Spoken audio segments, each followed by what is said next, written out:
योग बनता है कि पोष महीना हो, सोमवार हो, अमावस्या हो, व्यतिपात योग हो, मूल नक्षत्र हो, 5 योग बैठने पर ये मेला भरा जाता है। सन 17 में 7 साल पहले था, तो उससे पहले वाला 14 साल से आया था।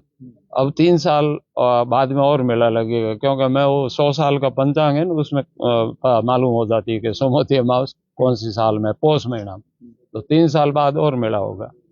तो इस शताब्दी में 100 साल में लगभग 15-16 मेले होंगे। स्नान का है महत्व। उस दिन ये पहाड़ी के जो झरनों का है ना, वो गंगा से भी बढ़कर उनका महत्व माना है। बुलाने हम नहीं जाते हैं, ये कुदरती प्राकृतिक मेला है। आए तो हमें सेवा करना है। हम अभी तक निमंत्रण किसी को नहीं दे। ठीक है, प्रचार भले कर दे, पैम्फलेट दे दे, बैनर छपवा देंगे, पर ऐसा नहीं कहेंगे आप हमारा मेला और यहाँ आओ।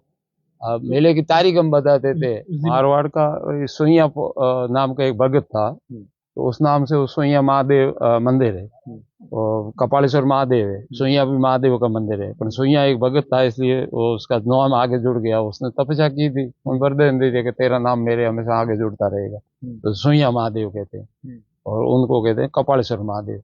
दोनों में आपस में दूरी है, और पानी की सतह दोनों की बराबर है, और विष्णु पगलिया उन्हीं झरनों की पानी की सतह बराबर है। जितनी ऊंचाई पे वो वही, और इसके पहाड़ी के पीछे भाग में भी जो इन्हीं की साइज है, उसी साइड में और उसी लेवल पे 3 झरने और है। जैसे वेर माता की बेरी है, पिंपलिया है, आंबलिया है, और यहाँ हमारे मठ के आगे एक तालाब है, इंद्रबाण तालाब, उसमें धर्मराज जी की बेरी है, उसमें स्रोत है, वो झरना बहता है, वो धर्मराज जी की बेरी के नाम से। तो योग बनता है कि पोष महीना हो, सोमवार हो, अमावस्या हो, व्यतिपात योग हो, मूल नक्षत्र हो, 5 योग बैठने पर ये मेला भरा जाता है। सन 17 में 7 साल पहले था, तो उससे पहले वाला 14 साल से आया था। अब 3 साल बाद में और मेला लगेगा, क्योंकि मैं वो 100 साल का पंचांग है ना, उसमें मालूम हो जाती है कि सोमवती अमावस कौन सी साल में, पोष महीना में। तो 3 साल बाद और मेला होगा। तो इस शताब्दी में 100 साल में लगभग 15-16 मेले होंगे। तो उस दिन जो लोग आते हैं, क्या स्नान का महत्व है? स्नान का है महत्व। उस दिन ये पहाड़ी के जो झरनों का है ना, वो गंगा से भी बढ़कर उनका महत्व माना है। और यहाँ एक छाप लगती है, तांबे के आकार की बनी होती है, शिवलिंग आकार, जलेरी और शिवलिंग आकार तो आपने देखो। उसी आकार की जो गर्म करके यहाँ बाहू पे चिपकाते हैं ना, थोड़ा सा लगेगा, कोई से इतना ज्यादा जलाते नहीं है। और जलाई हुई वो गर्म की हुई नहीं ले तो बबूती में करके भी लगा देते, और कुमकुम में करके भी वो लगवा देते। क्या महत्व? छाप वो महादेव जी का प्रतीक आकार है। जैसे अपन द्वारिका जाएंगे तो कृष्ण भगवान, राधे कृष्ण की मूर्ति हो, छाप होती है, बड़ी हो तो इतनी बड़ी होती है, उसे तो 2-3 महीने बुखार भी आता और पक जाती है, इतनी बड़ी है। ये तो मामूली सी है, छोटी। तो 15 से 20 लाख का? हाँ, 15 लाख तो खरीद समझ लो। तो कस्बा बहुत छोटा है, तो उस दिन कस्बा छोटा है तो लोग अपने बलबूते, पहाड़ी पूरी लोगों से भरी हुई होगी। सड़कें 5-5, 6-6 किलोमीटर तक सड़कों पे लोग, उसके बीच में निकलना मुश्किल होगा। पैदल जत्था का जत्था ऐसे, अगर मुंह ऊपर है तो ऊपर ही रहेगा, नीचे झुक के जूता रह गया तो रह गया, नीचे आदमी नहीं झुक पाएगा। अपन जहाँ खड़े हैं यहाँ तो बीच में से सुई भी नहीं निकल पाएगी उस दिन सुबह।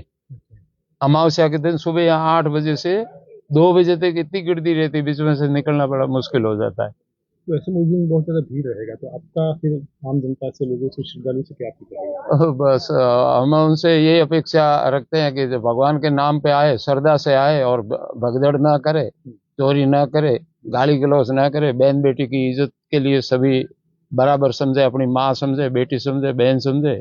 आते भी लोग उस हिसाब से। अभी कोई भी, मुझे 8 मेले देखते हो गया ना, ऐसी कभी हादसा हुआ है ना, कोई किसी ने कहा कि हमारे साथ बदमाशी हुई, गुंडागर्दी हुई, कोई पता ही नहीं। 7 साल पहले जब मेला भरा, हाँ, तब के जनमानस में और आपके आज के जनमानस में बहुत फर्क है। जनमानस में अब देखो थोड़ा जैसा समय परिवर्तन हुआ नहीं, रीलों वाले खूब आ गए। वो बात सही है आपका कहना। पहले नीचे हृदय में ज्ञान और लेने के वो ले के और अक्षर को ग्रहण करते थे।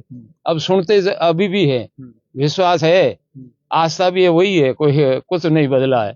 थोड़ा सा परिवर्तन हुआ है कई, क्योंकि मीडिया वाले और ये प्रचार वाले, प्रसार वाले, कुछ हमारी साधुओं की गलतियां होती है, तो उन पे लोग अंगुली करके आंखों लगाने लगे कि वो साधु ऐसा तो सारे ऐसे होंगे। कुछ थोड़ा सा फर्क हो जाता है। और सभी की बुद्धि भगवान करे ऐसी नहीं हो, किसी की हो जाती है हजारों में लाखों में, तो हजारों की घोड़ी होती है ना, हजारन घोड़ी, वो भी पांव फिसल जाती है। पहले का कहना है कि हजारन भी उथड़ के।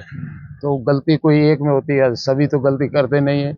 लोगों को आशा से बुलाते, मेले बुलाने हम नहीं जाते हैं।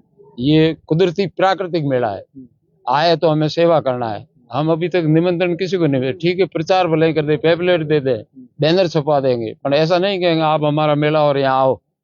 मेले की तारीख हम बता देते हैं। उस दिन मठ की तरफ से वैकल्पिक व्यवस्था क्या रहेगी, क्योंकि एक साथ अब 18 लाख यहाँ लोग यहाँ पे नहीं, देखो 1,000 आदमी तो हमारे यहाँ परिसर में रुके हुए होंगे।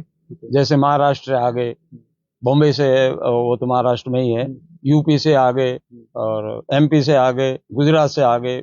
दूर दराज शहरों के लिए हमारे 1,000 आदमी को रुकने की हम व्यवस्था कर पाते हैं। बाकी जो आते हैं तो अपने अपने बलबूते पे भोजन की व्यवस्था खुद करते हैं, चाय की वो करते हैं, पकौड़ी कचौड़ी जो भी उन्हें मिले। एक रात का तो है मेला, मेले में तो लोग 2-2 4-4 दिन भूखे रह जाए तो परवाह नहीं करते। अब लाइनों में खड़े होते हैं, रामदेव जाओ, खट्टू श्याम जी जाओ, गोगा मेड़ी जाओ, कितनी लाइनों में खड़ा होना पड़ता होगा। हम भी साउथ में गए हैं, यूपी में गए, उत्तरांचल में, सभी मेलों में हमें भी 2-2 3-3 घंटे खड़ा रहना पड़ता है। तो यहाँ वो खड़े वाली तो बात है ही नहीं। साधु संतों का ठीक है, आगे आगे चलते रहेंगे। साधु संतों का भी कार्य होगा, कितने साधु संत साधु संत हम निमंत्रण नहीं दे इसलिए होंगे 100 के 50 के बीच में गिनती होती है, क्योंकि बुला ले उनकी सेवा नहीं हो पाए। हमारे साधुओं का सेवा का भाव अलग होता है। उनको भेंट पूजा करना पड़ता है, उनको अच्छी तरह से सुलाना पड़ता है, बिस्तर की कमी रह जाए, निमंत्रण दे के कोई भी मैं आपके घर में मेहमान को निमंत्रण दोगे तो फिर वो सेवा उस हिसाब से करनी पड़ेगी। और एक अतिथि आ जाए कि भाई हमें चाय पानी की जरूरत है, घर दे के मैं आ गया, तो उस हिसाब से करो तो चलेगा। वो मेला उस हिसाब से बुला लेंगे तो फिर सेवा पूरी उनको देनी पड़ेगी, भेंट पूजा ही देनी पड़ती है, उनके बिस्तर विस्तर खाना पीना। और यहाँ तो जो साधु आएंगे वो दर्शन के लिए अपनी इच्छा से आते हैं, तो उनको खाना एक दिन मिले या ना मिले तो वो सेवा में लग जाएंगे हमारे साथ में। 30 तारीख का हाँ इंतजार है। हाँ, बस वो भगवान करे और मेला अच्छा हो, हमें उस चीज का इंतजार है। और मेला तो होगा ही, तो सारे लोग मिलके जो प्रशासन है और हमारे गांव नगरवासी है, आजू बाजू के गांव सारे लोग भी लग जाएंगे इसमें सेवा में। हमें उस चीज की कोई परेशानी नहीं है, भगवान करे मेला अच्छा हो, बस यही हम भगवान से उम्मीद रखते हैं, निर्विघ्न हो बस।